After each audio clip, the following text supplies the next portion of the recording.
இப்போ நம்ம என்ன நெக்ஸ்ட் டாபிக் பார்க்க போகிறோம் அப்படின்னா இந்த ஃபண்டமெண்டல் குவான்டிட்டிஸுக்கும் டெரிவேட்டட் குவான்டிட்டிஸுக்கும் ஸோ யூனிட் நம்ம பார்க்க போகிறோம். ஸோ ஃபண்டமெண்டல் குவான்டிட்டிஸ் அதை நம்ம எக்ஸ்ப்ரெஸ் பண்ணுறதுக்கு பேர் ஃபண்டமெண்டல் யூனிட்ஸ். ஸோ டெரிவேட்டட் குவான்டிட்டிஸ்னால் ஃபண்டமெண்டல்லேருந்து நம்ம எக்ஸ்ப்ரெஸ் பண்ணுறதுக்கு பேர் டெரிவேட்டட் குவான்டிட்டிஸ். அந்த யூனிட் நம்ம எக்ஸ்ப்ரெஸ் பண்ணுறதுக்கு பேர் டெரிவேட்டட் யூனிட்ஸ் அப்படின்னு நம்ம சொல்லலாம். ஃபஸ்ட்டு ஒன்று, இந்த ஃபண்டமெண்டல் குவான்டிட்டிஸில் மொத்தம் 7 இருக்குது. ஒன்று length, mass, time, electric current, temperature, luminous intensity, amount of substance.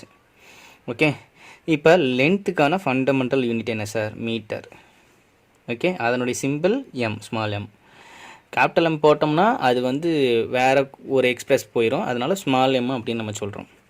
So mask kilogram, அதனால் நம்ம கேஜின்னு அப்படின்னு நம்ம சொல்கிறோம். டைமுக்கு செகண்ட், எஸ். ஸோ எலக்ட்ரிக் கரண்ட்டுக்கு ஆம்பியர் அப்படின்னு சொல்கிறோம், அதனுடைய சிம்பிள் ஏ. டெம்பரேச்சருக்கான யூனிட் வந்து பார்த்திங்கன்னா கெல்வின், ஸோ அது கே நம்ம யூஸ் பண்ணுறோம். ஸோ லூமினஸ் இன்டென்சிட்டிக்கு வந்து கேண்டிலா, அதுக்கு வந்து மோல் அப்படின்னு நம்ம சொல்கிறோம். அமௌண்ட் ஆஃப் சப்ஸ்டன் இது சரிங்கண்ணா, இதுக்கு சிடி, இதுக்கு மோல். ஓகே, ஸோ கன்ஃபியூஸ் பண்ணிக்காதீங்க. ஸோ லென்த்துக்கு மீட்டர் எம், மாஸ்க்கு கிலோகிராம் கேஜி, டைமுக்கு second s, electric current ampere A, temperature kelvin K. Okay, luminous intensity candela cd, amount of substance mole m. Okay, so இப்போ இதிலிருந்து எப்படி நம்ம express பண்ணலாம்? First one, டெரிவேட்டட் குவான்டிட்டிஸ்க்கு நம்ம வருமாக்கனே டெரைவ்டு குவான்டிட்டிஸோட யூனிட் எப்படி கண்டுபிடிக்கிறது? Okay, simple. நான் வந்து இது மனப்பாடம் பண்ண மாட்டேன், இதை வச்சு தான் நம்ம எக்ஸ்பிரஸ் பண்ண போகிறோம். ஃபஸ்ட்டு ஒன்று ஏரியா. ஓகே, ஃபஸ்ட்டு ஒன்று ஏரியா. இந்த ஏரியாவுக்கான ஃபார்முலா என்ன? ஃபஸ்ட்டு இது தெரியணும். Length into okay breadth. Okay, இப்போ இதுக்கு என்ன சார் யூனிட் வரும் அப்படின்னா, இப்போ லென்த்துக்கான ஃபண்டமெண்டல் யூனிட் என்ன? மீட்டர். பிரெத்துக்கும் என்ன தான் யூனிட் நம்ம யூஸ் பண்ண போகிறோம்? மீட்டர். அப்போ மீட்டர் இன்ட்டு மீட்டர் என்னவாகும்? Metre squared. அவ்வளோதான். ரெண்டாவது வால்யூம். வால்யூம் நம்ம என்ன சொல்கிறோம் அப்படின்னா, வால்யூமுக்கான formula area into height. So நம்ம ஏரியாவுக்கு நம்ம எப்படி ஏரியாவுக்கான யூனிட் என்ன? மீட்டர் ஸ்கொயர்டு இன்ட்டு ஹைட்டுக்கு மீட்டர், அப்போ என்னது? Metre cube. ஸோ அடுத்தது நெக்ஸ்ட்டு தேர்ட் ஒன் வெலாசிட்டி. இதெல்லாமே பேசிக்காக நம்ம கொண்டு வரது தாங்கண்ணா. வெலாசிட்டிக்கான ஃபார்முலா என்ன? So displacement by time. Displacement by time. அப்போ டிஸ்பிளேஸ்மெண்ட்டும் நம்ம லென்த்தால் தான் நம்ம மெஷர் பண்ணுவோம். அப்போ எவ்வளோ டிஸ்பிளேஸ்மெண்ட் அப்படின்னு சொல்கிறோம்? நீங்கள் கூட சொல்லுவீங்க 3 மீட்டர் 4 மீட்டர்னு சொல்கிறீங்க. அப்போ டிஸ்பிளேஸ்மெண்ட்டுக்கான யூனிட் மீட்டர், டைமுக்கான யூனிட்டு செகண்ட், அப்போ மீட்டர் பர் செகண்ட். அப்போ இல்லைன்னா நம்ம இப்படியும் எழுதலாம், மீட்டர் இன்வர்ஸ். இந்த செகண்ட்ஸ் வந்து மேலே வந்துச்சுன்னா மீட்டர் இன்வர்ஸ்னு எழுதலாம். ஓகேங்கண்ணா.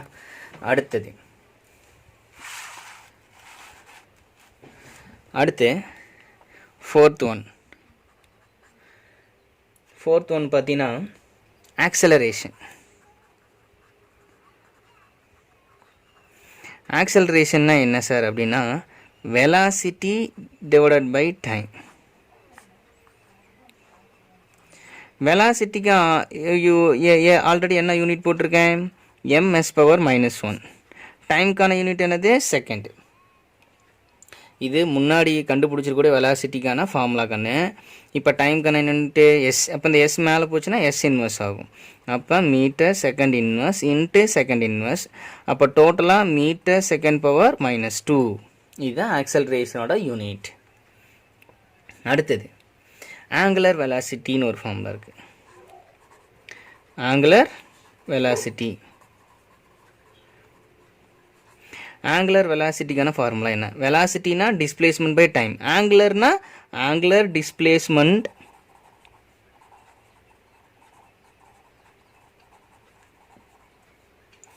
Divided by time. ஓகே, சரி. இதுக்கு என்ன சார் யூனிட் அப்படின்னா ஆங்குலர் டிஸ்பிளேஸ்மெண்ட், அப்போ ரேடியன் டிவைடட் பை டைம். டைமுக்கான யூனிட் என்னது? செகண்ட்ஸ். முன்னாடியே அங்கே பிளேன் ஆங்கிள்னு ஒன்று கொடுத்துருப்பாங்க, சாலிட் ஆங்கிள்னு கொடுத்துருப்பாங்க. ஆங்கிளுக்கான யூனிட் ரேடியன். ஓகே, அப்போ ஆங்குலர் டிஸ்பிளேஸ்மெண்ட்டுக்கான யூனிட் ரேடியன், அப்போ டைமுக்கான யூனிட் செகண்ட், அப்போ ரேடியன் செகண்ட் பவர் -1. அடுத்தது 6th one, angular acceleration. Angular acceleration, angular velocity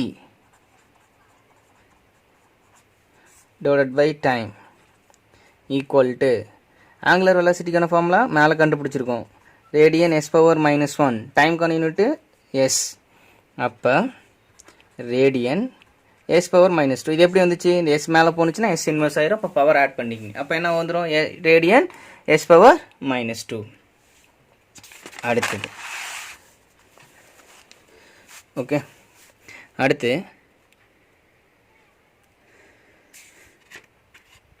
7th one, density. டென்சிட்டிக்கான ஃபார்முலா மாஸ் பை வால்யூம். அப்போ மாஸ்க்கான யூனிட்டு கேஜி, கிலோகிராம். வால்யூம்க்கு மீட்டர் கியூப், அப்போ கேஜி மீட்டர் பவர் -3. ஓகே, அடுத்து 8th one, linear momentum. Linear momentum. Linear மொமெண்டத்துக்கான formula mass into மொமெண்டத்துக்கான formula என்னது? Mass into வெலாசிட்டின்னு படிச்சிருக்கீங்களா 10th? அதே தான். அப்போ மாஸ்க்கான யூனிட்டு கேஜி, வெலாசிட்டிக்கான ஃபார்முலா உங்களுக்கு தெரியும் என்ன? டிஸ்பிளேஸ்மெண்ட் பை டைம், அப்போ மீட்டர் செகண்ட் பவர் -1. வெலாசிட்டிக்கு முன்னாடி கால்குலேட் பண்ணியிருக்கோம், அதை போய் செக் பண்ணிப்போம். அப்போ கேஜி ms பவர் -1. அடுத்து 9th one, moment of inertia.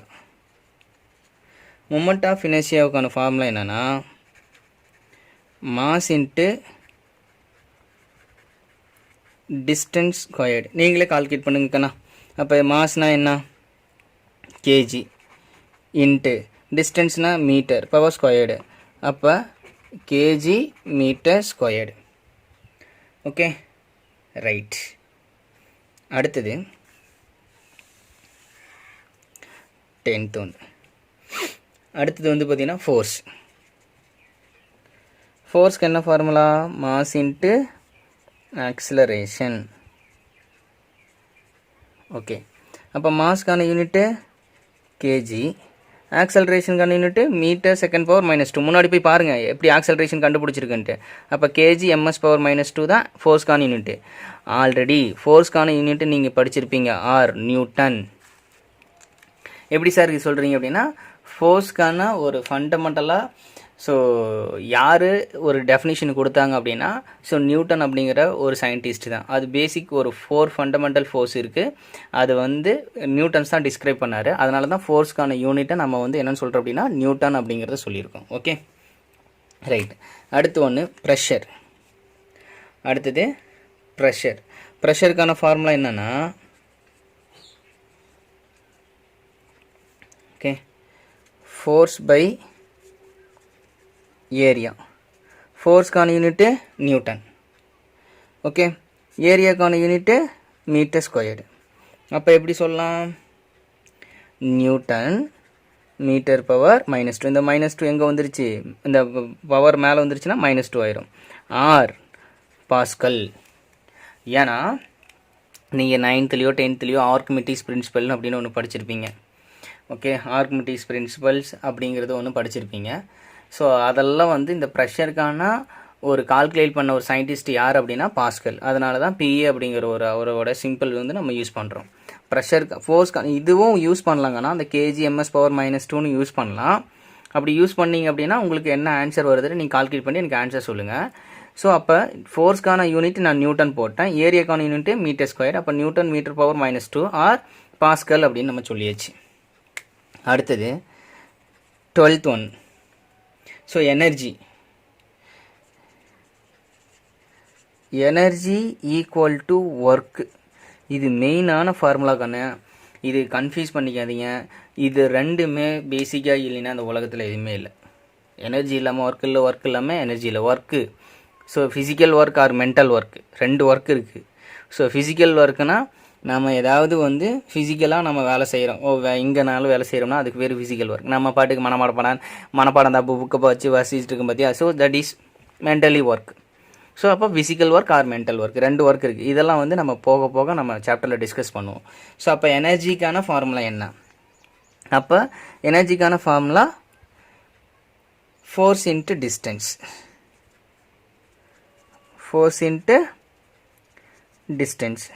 அப்போ ஃபோர்ஸ்க்கான யூனிட்டு நியூட்டன், டிஸ்டன்ஸ்க்கான யூனிட்டு மீட்டர் ஸ்கொயர்டு ஆர். அப்போ ஜூல் அப்படிங்கிற ஒரு சயின்டிஸ்ட்டு தான் இந்த எனர்ஜிக்கான ஒரு ரிலேஷனை கண்டுபிடிச்சார். ஸோ அதனால தான் அவரோட யூனிட் என்ன யூஸ் பண்ணுறோம், ஜூல் நம்ம யூஸ் பண்ணுறோம். அப்போ நியூட்டன் மீட்டர் ஸ்கொயர் ஆர் நம்ம டிஸ்டன்ஸ் ஸ்கொயரில் டிஸ்டன்ஸ், அப்போ நியூட்டன் மீட்டர். சரிக்கண்ணா, ஃபோர்ஸ்க்கான யூனிட்டு நியூட்டன், டிஸ்டன்ஸ்க்கான யூனிட்டு மீட்ரு. ஓகே, மீட்டர் ஸ்கொயர்லாம் வராது. ஓகே, பவரில் ஸ்கொயர் இருந்தால் தான் நமக்கு மீட்டர் ஸ்கொயர்னு சொல்லணும். Okay right. அப்போ இதனோட யூனிட் வந்து ஜூல், அவரோட டிஸ்கிரைப் பண்ணது ஜூல் நம்ம யூஸ் பண்ணுறோம். அடுத்தது ஸோ பவர். ஓகே, அடுத்தது பவருக்கான unit work divided by time. அப்போ ஒர்க்குக்கான யூனிட்டு ஜூல், டைமுக்கான யூனிட்டு செகண்ட்.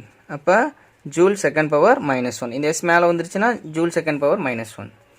ஆர் பவருக்கான முக்கியமான இன்னொரு யூனிட்டு, மேக்ஸிமம் இதைத்தான் நம்ம சொல்லிகிட்டு இருக்கோம். என்னது? வாட் அப்படிங்கிறத சொல்லிகிட்டு இருக்கோம்.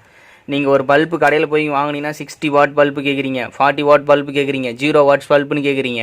அப்போ எல்லாமே இந்த ரேட் ஆஃப் யூனிட்டை மென்ஷன் பண்ணுறது என்னென்னா, ஸோ அவருடைய பேருக்காக அந்த பேரில் தான் நம்ம யூஸ் பண்ணிகிட்டு இருக்கோம். ஜூல் செகண்ட் பவர் -1 யாருமே போய் அண்ணா ஒரு மளிகை கடையில் போய் ஒரு பல்பு ஒரு 40 ஜூல் செகண்ட் பவர் -1 கொடுத்தா அவர் பேன்னு முடிப்பார். அதெல்லாம் நமக்கு யூஸ் பண்ணுறது இல்லை. நம்ம என்ன யூஸ் பண்ணிகிட்டு இருக்கோம் அப்படின்னா வாட் அப்படிங்கிற ஒரு யூஸ் பண்ணிகிட்டு இருக்கோம் யூனிட். பவருக்குன்னா யூனிட், பவருக்கான யூனிட்டு வாட். ஸோ நெக்ஸ்ட்டு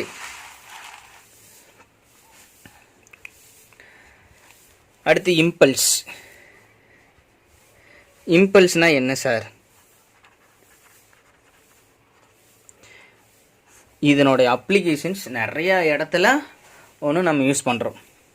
ஓகேவா? ஸோ இம்பல்ஸ் அப்படிங்கிறது ஒரு ஷார்ட் டைமில் கிரேட்டர் ஃபோர்ஸ் கொடுத்தோம் அப்படின்னா இம்பல்ஸு. இப்போ ஒரு செவத்தில் ஒரு ஆணி வச்சுட்டு கடன்னு ஆணி அடிச்சிங்க அப்படின்னா அப்போ அந்த ஆணி மேலே ஒரு கிரேட்டர் ஃபோர்ஸு இம்பேக்ட் ஆகுது வெரி ஷார்ட் டைமில். ஸோ அட் இஸ் கால்ட், அதுக்கு பேர் என்னென்னா இம்பல்ஸ் அப்படின்னு நம்ம சொல்கிறோம்.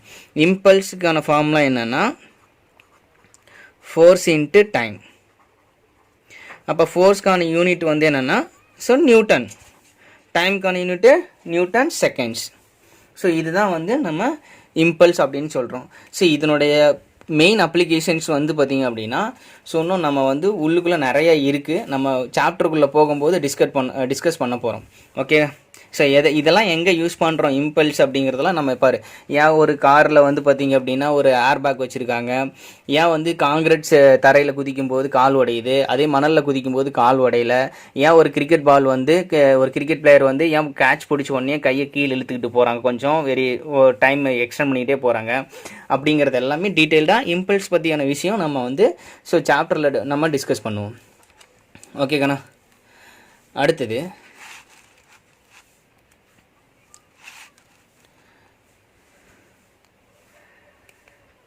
Surface tension.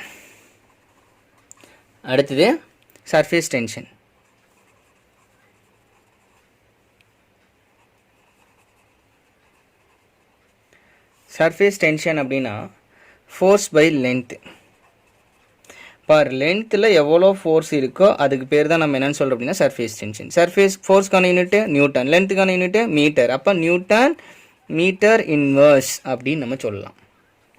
அடுத்தது moment of force, torque, very important role play in day to life. Okay, moment of force very excite. அப்போ நம்ம டார்க்குனா என்ன சார்? டார்க்குங்கிற வார்த்தையை நான் கேள்விப்பட்டிருப்பேன். ரைட், இதெல்லாம் எங்கே அப்ளிகேஷனில் யூஸ் பண்ணுறாங்க? So find out the answer. Okay, so இதெல்லாம் எனக்கு எங்கெல்லாம் யூஸ் பண்ணுறாங்கன்ட்டு எனக்கு ஆன்சர் பண்ணிங்கன்னா நல்லாயிருக்கும். ஏன்னா இது வந்து ஒரு டார்க் அப்படிங்கிறது திருப்பு விசை. ஓகே, ஸோ அப்போ வந்து இதனோட டீட்டெயிலாம் நம்ம இனிமே வரக்கூடியதில் தான் நம்ம பார்க்க போகிறோம். ஏன் நம்ம டோரில் அந்த கைப்பிடி வந்து நம்ம ஏன் வந்து ஸோ ஒரு டோரோட எண்டில் வச்சுருக்காங்க, ஏன் அது சென்டரில் வச்சுருக்கலாமே, ஏன் வந்து அந்த ஆக்சிஸ்லேயே வச்சுருக்கலாமே, ஏன் அங்கே தள்ளனா கதவு மூவ் ஆகாதா, ஸோ இதெல்லாம் ஏன் நம்ம வச்சுருக்கோம் அப்படிங்கிறதான் நம்ம வந்து ஒரு moment of force torque means rotational force. Okay, so அப்போ அதுக்கான ஃபார்முலா என்ன அப்படின்னு பார்த்தீங்கன்னா force into distance.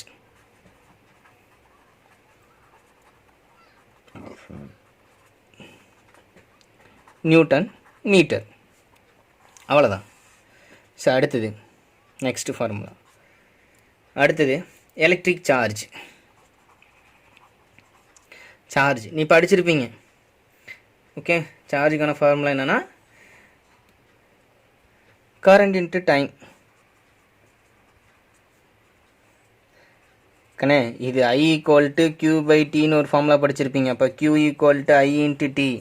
Q means charge, I means current, T means time. இது வந்து நீங்கள் 10th கூட படிச்சிருப்பீங்க இந்த ஃபார்முலாவை. Okay right. அப்போ கரண்ட்டுக்கான யூனிட்டு ஆம்பியர், ஃபண்டமெண்டல் யூனிட்டில் போய் பாருங்கள். டைமுக்கான யூனிட்டு செகண்ட்ஸ், அப்போ ஆம்பியர் செகண்ட்ஸ். ஓகே, ஆர் சார்ஜுக்கான யூனிட் கூலும் அப்படிங்கிற ஒரு scientist, very fantastic scientist. Okay, இந்த சார்ஜுக்கான உள்ள ரிலேஷனுக்கான ஒரு அட்ராக்டிவ் ஃபோர்ஸு ஒரு ரிப்பல்ஷன் ஃபோர்ஸை கண்டுபிடிச்சவரே கூலும்ஸ் தான். அதனால தான் அவருக்கு சார்ஜுக்கான ஃபண்டமெண்டல் யூனிட்டு கூலுமாக நம்ம யூஸ் பண்ணிகிட்டு இருக்கோம். அடுத்தது கரண்ட் டென்சிட்டி.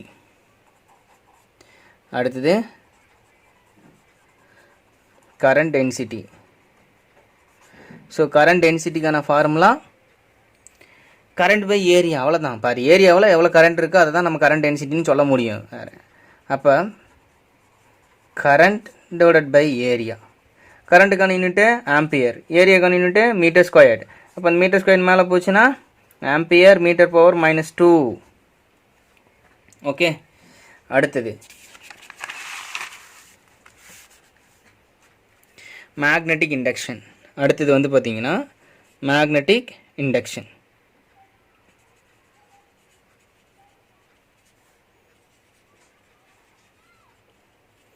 மேக்னெட்டிக் இண்டக்ஷனுக்கான ஃபார்முலா என்ன சார் அப்படின்னா force, okay, divided by current into length. இந்த கரண்ட் இன்ட்டு லென்த்தை நம்ம என்னன்னு சொல்லலாம் அப்படின்னா போல் ஸ்ட்ரென்த்துன்னு சொல்லலாம். என்னென்னு சொல்லலாம்? Pole strength. இதெல்லாம் வந்து நீங்கள் 12th வந்தால் தான் நம்ம அடுத்தடுத்த கிளாஸில் நம்ம இதை எக்ஸ்பிளைன் பண்ண முடியும்.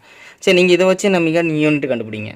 நியூட்டன், கரண்ட்டுக்கான யூனிட்டு ஆம்பியர், லென்த்துக்கான யூனிட்டு மீட்டர். அப்போ இதெல்லாம் மேலே போணுச்சு அப்படின்னா நியூட்டன் A⁻−1 m⁻−1. ஆர் நீங்கள் படிச்சிருப்பீங்க. மேக்னெட்டிக் இண்டக்ஷனோட யூனிட் கேட்டால் டக்குன்னு என்ன சொல்லுவீங்க? டெஸ்லா. இந்த டெஸ்லா தான் நிக்கோலா டெஸ்லா எனக்கு பிடிச்ச மிகப்பெரிய ஒரு இன்ஃபேக்ட் நான் ஃபிசிக்ஸில் ஒரு இன்ட்ரெஸ்ட்டுக்கான வந்த காரணம் டெஸ்லா தான். இவர் இல்லைன்னா இந்த உலகமே இயங்காது. இவர் கண்டுபிடிச்ச ஆல்டர்னேட்டிங் கரண்ட் தான் உலகத்திலேயே ஒரு பெரிய இம்பாக்டை கிரியேட் பண்ணுச்சு. ஸோ அதனால தான் வந்து நீங்கள் மேக்னெட்டிக் இண்டக்ஷனோட யூனிட் நிக்கோலா டெஸ்லா நீ படிச்சிருப்பீங்க. ஏசி ஜென்ரேட்டர், டிசி ஜென்ரேட்டர்னு படிச்சிருப்பீங்க. ஸோ அவருக்கு இவரால் மட்டும்தான் அது சாத்தியமானுச்சு. ஓகே, ஸோ இதெல்லாம் நம்ம போக போக போக நம்ம பார்க்க போகிறோம். அடுத்தது ஃபோர்ஸ் கான்ஸ்டன்ட். அடுத்தது வந்து force constant. Okay, force by displacement. Force by displacement. அப்போ ஃபோர்ஸ்க்கான யூனிட்டு நியூட்டன், டிஸ்பிளேஸ்மெண்ட்டுக்கான unit distance displacement, that is magnitude, எல்லாமே மீட்டர் தான். ஓகே, அது வந்து ஸ்கேலரா வெக்டாரா அப்படிங்கிற டிசைட் பண்ணுறது அப்புறமா நெக்ஸ்ட் டாப்பிக்கில் நம்ம பார்க்க போகிறோம். ஓகே, அப்போ நியூட்டன் மீட்டர் இன்வர்ஸ். ஓகே ரைட்டுக்காண்ணா. அடுத்தது பிளாங்க் கான்ஸ்டன்ட். நீங்கள் படிச்சிருப்பீங்க பிளாங்க் கான்ஸ்டன்ட்லாம் ஐன்ஸ்டீனோட ஃபார்முலாவில் வரும். ஸோ பிளாங்க் கான்ஸ்டன்ட் இவரும் ஒரு சயின்டிஸ்ட் தான். எல்லாமே வந்து கான்ஸ்டன்ட் ஃபார்முலா. பிளாங்க் கான்ஸ்டன்ட்டுக்கான ஃபார்முலா என்னென்னா எனர்ஜி ஆஃப் ஃபோட்டான், எனர்ஜி தான், எனர்ஜி ஆஃப் ஃபோட்டான், ஃபோட்டானோட எனர்ஜி டிவைடட், ஃபோட்டானுங்கிறது ஒரு பார்ட்டிக்கல், டிவைடட் பை ஃப்ரீக்வன்சி. அப்போ எனர்ஜிக்கான யூனிட்டு ஜூல். ஓகே, ஃப்ரீக்வன்சிக்கான யூனிட் என்ன சார் உங்கள் புக்கில் எஸ்ன்னு போட்டிருக்காங்களே, இங்கே நான் தனியாக நடத்துகிறேன். ஃப்ரீக்வன்சி அப்படின்னா என்னென்னா 1/t number of frequency, number of revolution, time revolution. அப்போ ஃப்ரீக்வன்சி ஈக்குவல் டு டைம். அப்போ டைமுக்கான யூனிட் என்னது செகண்டு. அப்போ ஃப்ரீக்வன்சி ஓட யூனிட் வந்து செகண்ட் இன்வர்ஸ். இது மேலே போச்சுன்னா செகண்ட் இன்வர்ஸ். அப்போ ஜூல்ஸ் செகண்ட் இன்வர்ஸ். அப்போ மேலே போச்சு அப்படின்னா இந்த செகண்ட் இன்வர்ஸ் மேலே போச்சு அப்படின்னா ஜூல்ஸ் செகண்ட். பிளாங்க் கான்ஸ்டோட யூனிட் வந்து ஜூல் செகண்ட்ஸ் அப்படின்னு அர்த்தம். ஓகே, அடுத்தது கண்ணா. So specific heat. அடுத்தது ஸ்பெசிஃபிக் ஹீட். ஸ்பெசிஃபிக் ஹீட்டுங்கிறது வந்துன்னா heat energy divided by mass into temperature. இதுதான் ஃபார்முலா. இப்போ ஹீட் எனர்ஜிக்கான ஃபார்முலா ஜூல் தான். ஓகே, மாஸ்க்கான யூனிட்டு கேஜி, டெம்பரேச்சருக்கான யூனிட்டு கெல்வின். மறந்துடக்கூடாதுக்குன்னா கெல்வின். அப்போ joule K G power -1 K power -1. அடுத்தது சரி, லாஸ்ட் ஒன் போல்ட்ஸ்மேன் கான்ஸ்டன்ட்.